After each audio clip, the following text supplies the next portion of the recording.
خون سے کیوں نہایا جا رہا ہے؟ تو یہ صورتحال ہے، اس صورتحال سے ساری دنیا کو امن دلایا جا سکے، یہ صورتحال پیدا ہو سکے، اس بات کی دعا کریں اللہ تعالیٰ سے۔ میں نے اپنا وقت 10 منٹ شاید 10-15 منٹ زیادہ لے لیا، اور اپنے موضوع سے متعلق جو بھی باتیں میں نے رکھی ہیں وہ کوشش کی ہے کہ ائمہ کرام کو بطور خاص کچھ مواد مل جائے، اس مواد کی روشنی میں وہ جمعہ کے خطبے میں بھی اور اپنے محاضرات میں بھی ان باتوں کو لائیں اور عوام کے سامنے یہ باتیں پیش کریں، تاکہ ہمارے اندر وہ حمیت اسلامی پیدا ہو اور بیت المقدس سے ہمارا ایمانی رشتہ جڑ جائے، روحانی رشتہ جڑ جائے، اور یہ ہمارا قلبی رشتہ جڑ جائے۔ یہ کوئی نیشنلزم کا، یہ قومیت کا کوئی رشتہ نہیں ہے، بلکہ اسلام کا رشتہ ہے، مسلمانوں کا۔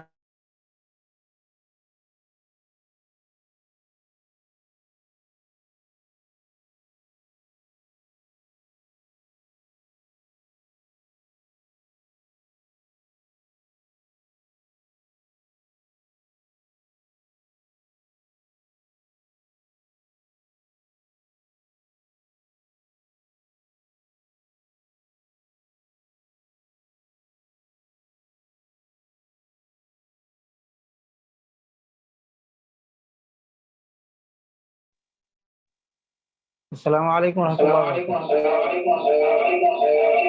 آخر میں پھر ایک بار آپ تمام بھائیوں کا شکریہ ادا کرتے ہوئے یہ گزارش کرنا چاہتا ہوں کہ تمام ائمہ کرام جمعہ کے خطبے میں اس موضوع کو خاص موضوع بنائیں، لوگوں کے سامنے اس مسئلے کو رکھیں، اور پھر مساجد سے دعائیں بھی کروائیں، اور مسلمانوں میں یہ حمیت پیدا کرنے کی کوشش کریں کہ مسلمانوں، یہ ہمارے ایمان کا مسئلہ ہے، ہماری روح کا مسئلہ ہے، ہمارے قلب کا مسئلہ ہے۔ بیت المقدس کی آزادی کے لیے جو مسلمان لڑ رہے ہیں، وہ نہتے ہیں، ہماری مائیں جو دعائیں کر رہی ہیں اور اپنے بیٹوں کی قربانیاں پیش کر رہی ہیں، ان کے حق میں ہماری بہنیں جو اپنے بھائیوں کی قربانیاں پیش کر رہی ہیں، ان کے حق میں وہ لوگ جو اپنا سب کچھ لٹا کر کے اللہ کے گھر بیت المقدس کی آزادی کے لیے اللہ تعالیٰ سے دست بدعا ہیں، ان کے حق میں دعا کریں کہ اللہ تعالیٰ ان کو عزت دے اور اس بیت المقدس کو آنے والے دنوں میں آزاد کرائے، اور ہم تمام مسلمانوں کو اس کے لیے جو بھی کوششیں ہم کر سکتے ہیں کوششیں کرنے کی توفیق عنایت فرما۔ اور جو نیشنلزم کی بنیاد پہ ساری مسلم دنیا بٹی ہوئی ہیں، ان مسلم دنیا کو آپس میں متحد ہونے کی اللہ تعالیٰ کوئی سبیل پیدا فرمائے۔ میں نے اس سے پہلے ایک بات کہی تھی کہ اللہ کے نبی صلی اللہ علیہ وسلم کی ایک پیشین گوئی یہ بھی ہے کہ وہ زمانہ آئے گا کہ جس زمانے میں شام کی مدد کے لیے مسلمان نکلیں گے مشرق سے، سینٹرل ایشیا سے اور ایسٹرن ایشیا سے لوگ کوچ کریں گے اور شام کے مسلمانوں سے مل کر کے بیت المقدس کی آزادی کی کوشش کریں گے۔ شاید اس میں ہمارا بھی حصہ کچھ لگ جائے، اس بات کی دعا ہم اپنے لیے بھی کریں اور اپنے بچوں کے سینے میں بھی ان باتوں کو منتقل کریں کہ بیت المقدس کی آزادی کے لیے جان کا نذرانہ پیش کرنے کی ضرورت پیش آئے گی تو ہم وہ پیش کریں گے انشاءاللہ العزیز۔ آخر میں ایک بار پھر آپ تمام بھائیوں کا اور نیپال مسجد کونسل کا شکریہ ادا کرتے ہوئے، اس پروگرام کے ہوسٹ کا بھی شکریہ ادا کرتے ہوئے میں اپنی گفتگو مکمل کرتا ہوں۔ وآخر دعوانا الحمدللہ رب العالمین وصلی اللہ علی النبی الکریم وسلم۔ جزاکم اللہ خیر۔ اللہ حسن حبیب صاحب پروگرام کی آخری کارروائی۔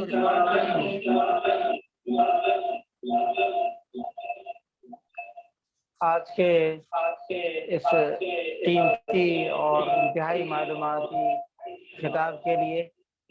میں خطیب محترم کا شکریہ ادا کرتا ہوں۔ اللہ تبارک تعالیٰ سے دعا ہے کہ اللہ رب العزت موصوف کو مزید فضل و شرف سے نوازے اور ہر پہلو سے نفع بنائے۔ اللہ تبارک تعالیٰ پوری امت مسلمہ کو اپنے حفظ و امان میں رکھتے ہوئے اپنی ذمہ داریوں کو ادا کرنے کی اور بحیثیت امت اپنی ذمہ داریوں کو انجام دینے کی توفیق اور سکت اور فکر و شعور نصیب فرمائے۔ ایک بار پھر میں خطیب انتہائی قیمتی اور جامع معلومات پر مشتمل خطاب فرمایا ہے، یقیناً ہم سب کے لیے اس میں بڑا سبق ہے اور ایک پیغام ہے۔ بطور خاص میں اپنے ائمہ کرام اور علماء کرام سے اور قائدین سے گزارش کروں گا۔ حسن صاحب جی اپنے ویڈیو آف کر دیجیے کیونکہ آپ کا سگنل کافی ویک ہے، صرف آڈیو ہی استعمال کریں آپ۔ ویڈیو آف کر دیا میں نے۔ تو آخر میں یہ عرض کر رہا تھا کہ ہمارے اس خطاب میں بطور خاص ائمہ کرام کے لیے، قائدین کے لیے، امت کے پیشواؤں کے لیے بڑا صبر کا پیغام ہے۔ بطور خاص جو ایک پہلو بہت شروع ہی میں ابھر کر سامنے آیا کہ ایک اہم ترین دینی مسئلہ ہے، ایک شرعی اور روحانی مسئلہ ہے، اور ہماری دینی ذمہ داری بنتی ہے کہ ہم اس مسئلے کو اپنا مسئلہ سمجھ کر اس کی ادائیگی کے لیے جو حضرت کچھ بھی ہمارے میں پاس معافی ہے چاہتا ادا ہوں کریں۔ حضرت، وہاں 2 ڈیوائس بج رہا ہے جس کی وجہ سے ایکو ساؤنڈ آ رہا ہے، 2-3 ڈیوائس بج رہا ہے وہاں پہ۔ یہاں پہ ساؤنڈ آپ کا ساؤنڈ دیکھیے تو آپ اور یہاں سے ہاں 2-3 ڈیوائس ہے جس کی وجہ سے یہ ایکو آ رہا ہے، ٹکرا رہا ہے آواز۔ یہاں تو بس ایک ہی ہے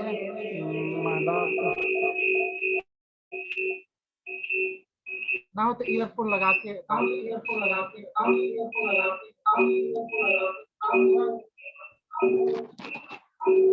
یہاں سے میں ذرا سا دور ہٹ کے بات کر میں ایک پروگرام کے اختتام پر اپنے تمام مشارکین کا شکریہ ادا کرتا ہوں، خاص طور پر امیر جماعت کا، اور ان کے ساتھ ساتھ ہمارے جتنے معاونین ہیں، اسلامی سنگ میڈیا کے تمام ذمہ داران کا، کہ ان کی کوششوں سے یہ پروگرام بہت کامیاب رہا اور بہت ہی پرسکون ماحول میں ہم سب نے استفادہ کیا۔ اللہ ان کو بھی جزائے خیر نصیب فرمائے۔ نیپال مسجد کونسل کے تمام ذمہ داران کا بھی شکریہ ادا کرتا ہوں، اور اسی کے ساتھ ساتھ ہمارے جو عمرائے صوبہ جات ہیں انہوں نے بھی بڑی دلچسپی کے ساتھ اس میں حصہ لیا ہے، ان کے تمام معاونین کا بھی، ان کا بھی اور ان کے تمام معاونین کا بھی شکریہ ادا کرتا ہوں، اور دعا کرتا ہوں کہ اللہ تبارک تعالیٰ اپنے فضل خاص سے نوازے۔ یقیناً یہ مسئلہ ہمارا ایک دینی مسئلہ ہے اور ہم سے اس کے تعلق سے بڑے تقاضے ہیں۔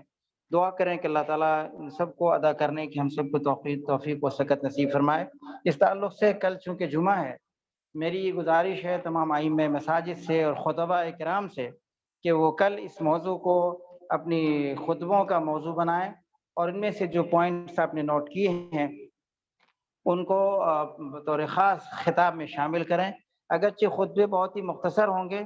اس لیے کہ اس وقت کافی دشواریوں کا سامنا ہے اور مصلیان کرام بھی بہت ہی کم تعداد میں آ پاتے ہیں، پھر بھی جہاں ممکن ہو سکے خطبے ریکارڈ بھی کریں اور ان کو سنائیں بھی، اور انفرادی گفتگوؤں اور چھوٹی چھوٹی مجلسوں میں بھی ان کے تذکرے کریں، اور اس تعلق سے اپنی ذمہ داریوں کی ادائیگی کے لیے فکر مند ہوں۔ اللہ تعالیٰ ہم سب کو اپنے فضل خاص سے نوازے، اور بیت المقدس کی آزادی کے لیے، مسجد اقصیٰ کی آزادی کے لیے، ارض فلسطین کی آزادی کے لیے اور اہل فلسطین کی اور مسلمانوں کی مدد کے لیے ہم جو کچھ کر سکتے ہیں اس کے کرنے کی توفیق و سکت نصیب فرمائے۔ ربنا تقبل منا انک انت السمیع العلیم وتب علینا انک انت التواب الرحیم۔ ایک بار پھر سارے مشارکین کا اور ذمہ داران کا شکریہ ادا کرتے ہوئے پروگرام کے اختتام کا اعلان کرتا ہوں۔ جزاکم اللہ خیر وبارک اللہ فیکم، شکرا جزیلا۔ السلام علیکم ورحمۃ اللہ وبرکاتہ۔ وعلیکم السلام ورحمۃ اللہ۔